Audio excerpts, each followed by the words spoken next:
Hey everyone, in this quick tech how-to video, I'm going to show you how to change your Facebook Messenger picture profile. If you're inside a Messenger and you want to change your profile image, you may have noticed that you can't find the option to do so. That's because you have to do this through the main Facebook app. Close Messenger and then open Facebook on your mobile device or desktop website. Once inside, tap the Facebook menu icon on the lower center. Next, tap your name at the top to see your profile. Once you're on your profile, tap the camera icon on the lower right of your profile image and then choose Select Profile Picture or Video.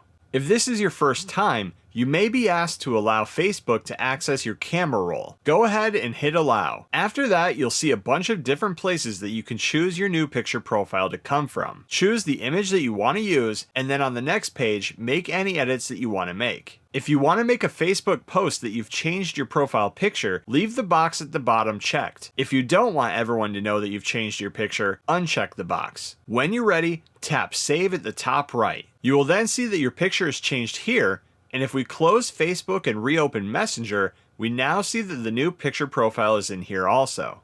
And that's how you change your picture profile for Facebook Messenger. Thanks for watching. Please like and subscribe and stay tuned for more quick tech how-to videos.